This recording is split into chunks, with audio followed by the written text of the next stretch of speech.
Bonjour, nous sommes le 13 septembre 2024 et je vous propose un nouveau point de situation en Ukraine. Alors sans plus attendre, nous allons nous diriger directement sur le terrain et plus précisément sur l'oblast de Koursk, où les Russes ont lancé une contre-offensive dans le secteur de Korenevo. Donc Korenevo, c'est ce village qui est ici. Mais avant de détailler cette contre-offensive, qui a débuté le 10 septembre, nous allons nous rendre sur la partie ouest ici, donc partie que j'appelle isolée, puisque les ponts ont été détruits sur la rivière, mais pas tant isolée que ça, puisque les Russes continuent d'installer des pontons sur cette même rivière. Nous avons eu une nouvelle vidéo au nord du village de Zvanoé, qui est ici, où un ponton russe ici a été détruit donc le 6 septembre. Donc vidéo que je vous partage. Ensuite, on va se rendre au nord de Glushkovo. Donc Glushkovo, c'est cette commune ici. Et au nord, alors ici, nous avons une vidéo où il y a tout d'abord un ponton qui a été installé ici par les Russes. Ponton qui est intact sur la vidéo qui a été diffusée hier et où l'on peut voir un engin, un Zemlé délié, donc un engin de minage à distance, être détruit par une frappe, vraisemblablement une frappe de HIMARS, donc qui a détruit cet engin. Et à proximité, donc on voit ici un nouveau ponton qui a été installé par les Russes. Et dans une autre vidéo, dans ce même secteur, c'est l'infanterie russe qui a été également bombardée, et le ponton est toujours intact. Ensuite, plus au sud, nous avons eu une vidéo où l'on voit donc un engin du génie ukrainien franchir des dents de dragon ici. Donc ça a lieu exactement sur la frontière russo-ukrainienne, dans ce secteur exactement. Donc ici, je vous partage la vidéo, donc on voit donc l'engin déplacer donc les dents de dragon et être ensuite suivi par un char et également de l'infanterie. Donc je dézoome pour bien vous montrer, donc on se situe au sud-ouest du village de Novi Put qui est ici. Direction à présent la ligne de front sur Koursk, donc on va commencer avec la contre-offensive russe donc qui a débuté le 10 septembre. Nous avons tout d'abord eu une vidéo où une colonne de 8 blindés russes a traversé le village de Snagotsk. Donc Snagotsk, c'est ce village qui est ici. Le lendemain et un petit peu plus au nord, ce sont 3 blindés russes ici qui ont foncé à travers champs, donc sur les positions ukrainiennes qui étaient préalablement installées dans ce secteur. Et ces attaques de blindés ont été opérées par le 51e régiment parachutiste. Cette offensive leur a pour l'instant permis de sécuriser 2 villages, donc celui-ci ainsi que Komarovka, où le 9 septembre, ici, un MTLB ukrainien a été détruit dans les combats. Donc pour l'instant, ils ont donc réussi à sécuriser un peu moins de 30 km² dans cette zone, où les combats ont actuellement lieu. Hier, nous avons une vidéo où un groupe de combat russe qui se déplaçait donc à pied en direction du hameau de Vishnevka, ici, a été attaqué par des drones kamikazes ukrainiens, ici à proximité de la ligne de chemin de fer. Donc voilà, pour les informations donc au 3e jour, de l'offensive, en se fiant uniquement sur des confirmations visuelles. On va se déplacer maintenant un petit peu plus sur le nord, où les Russes ont réussi à sécuriser, une partie du terrain au nord du village de Durovka. Dans ce secteur, les positions, ukrainiennes ont été bombardées, avec des FAB et un Cougar ici a été, détruit dans la journée du 11 septembre. Les forces aérospatiales russes sont particulièrement actives sur la région de Koursk, puisque nous avons eu plusieurs géolocalisations de FAB, ici dans la journée du 11 septembre, et sur la partie est, ici, comme vous pouvez le constater également, avec notamment une FAB 3000 ici, qui a été larguée donc dans cette forêt, et un petit peu plus au nord-est, ici, le lendemain, c'est une ODAB 1500 qui a été larguée. On continue sur la ligne de front. Pas d'évolution dans ce secteur. Au nord du village de Cherkaskoye Porechnoye, ici c'est une position de l'armée ukrainienne qui a été bombardée dans la zone grise hier dans la journée. Dans le secteur du village de Martinovka, ici les Russes ont réussi à sécuriser le secteur aux alentours donc du village de Krouklik, et pas d'évolution sur le reste de la ligne de front jusque dans le sud. Spalnoe reste toujours dans la zone grise et Borki sous contrôle. À noter que nous avons eu une vidéo à l'ouest de Soudja, donc Soudja c'est cette commune ici qui est sous contrôle ukrainien, Donc à l'ouest ici, ce sont 2 chars ukrainiens qui ont été, détruits dans la journée donc du 11 septembre par des missiles, guidés lancés depuis un drone Forpost. Donc ce drone, c'est une copie du drone israélien Searcher 2, principalement utilisé pour la reconnaissance et la surveillance à moyenne portée. Il peut aussi embarquer donc des missiles et rester en altitude pendant 16 heures. Donc voilà pour les informations essentielles sur l'oblast de Koursk. Donc une offensive russe est en cours dans la partie nord-ouest. Les combats continuent sur l'ensemble de la ligne de front.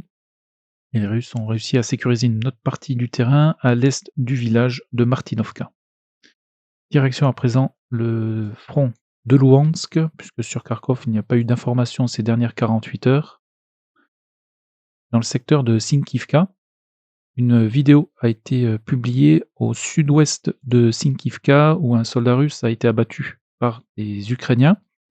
Le soldat russe est tout d'abord au sol et ensuite il tend ses bras pour se rendre et il est abattu donc par les soldats ukrainiens. Donc je ne diffuserai pas les images ici, mais pour ceux qui veulent vérifier donc cette information, donc vous avez le lien qui est ici, qui sera sous la vidéo. On m'a demandé aussi de numéroter tous les liens, mais pour être honnête avec vous, ça prend un temps fou. Déjà, je prends énormément de temps pour faire une seule vidéo. Donc le conseil que je vous donne, c'est que je donne toujours les liens en description par région. Et ensuite, vous avez 4 chiffres ici que vous pouvez mémoriser facilement. Donc ici, en l'occurrence, il faudra se rendre dans la partie Louhansk et cliquer sur le lien 3282. Donc voilà, et abattre un soldat qui tente de se rendre est un crime de guerre. On continue sur la ligne de front, on va se rendre dans le secteur de Pichanier, ici où les Russes continuent leur avancée vers l'ouest, et plus précisément vers la rivière Oskil, se trouve ici. Au nord du village de Pichanier, un drone thermite a de nouveau survolé les positions russes dans ce secteur ici, donc dans la zone grise, où il a répandu donc son mélange incandescent. Pas d'autres informations sur le front de Louhansk, ni sur Siversk. On va se rendre directement sur Chassifiar, où au nord-ouest de Kalinina, de l'autre côté du canal, les Russes continuent leur avancée ici, avec notamment une position de leur infanterie qui a été bombardée dans la journée d'hier. Dans le secteur de Klishivka, et plus précisément entre Klishivka, qui se trouve ici, et Ivanivske, qui se trouve ici, les Russes ont sécurisé une partie du terrain, ici, avec un peu plus d'1,5 km carré.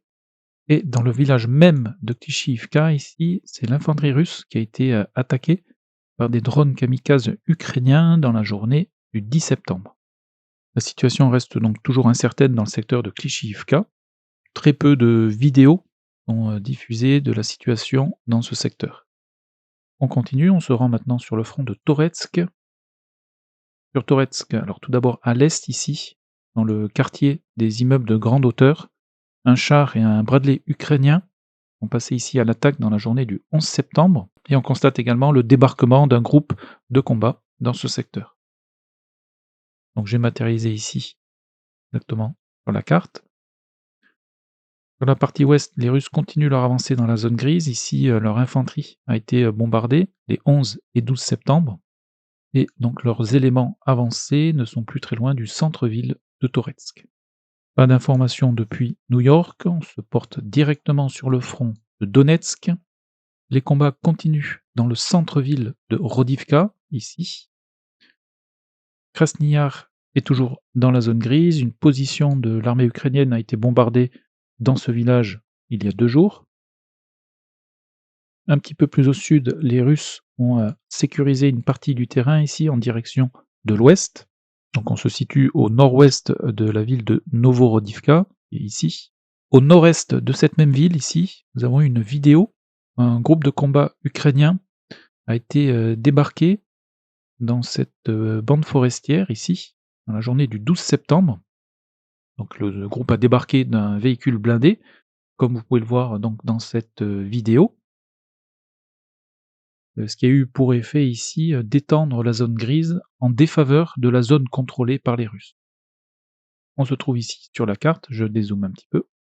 Et enfin, pour terminer dans ce secteur, ici dans la zone grise, des soldats russes se sont réfugiés dans ce tunnel ici, qui passe sous les lignes de chemin de fer, et ensuite un drone kamikaze terrestre est rentré dans ce tunnel ici et a explosé dans le tunnel même.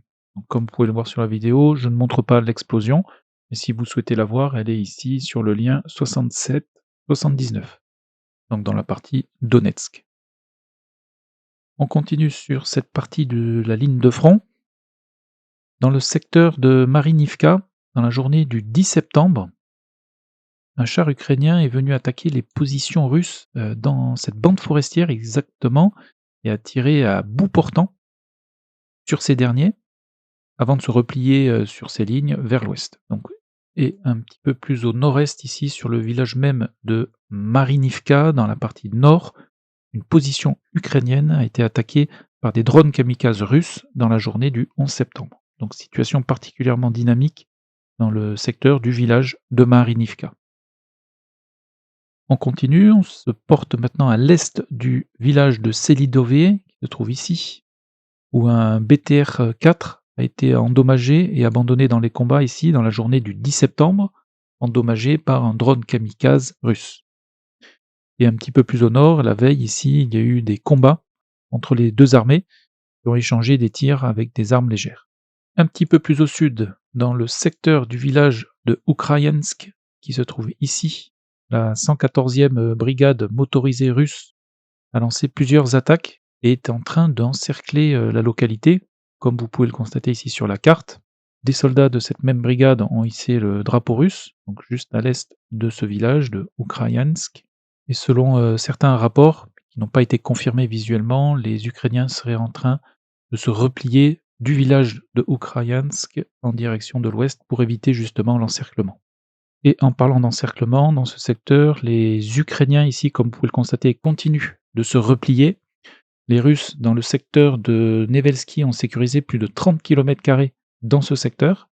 Entre Krasnohorivka, qui est ici, et Eorivka, qui est ici, une vidéo a été publiée où on voit 3 blindés russes progresser dans le village de Ostré.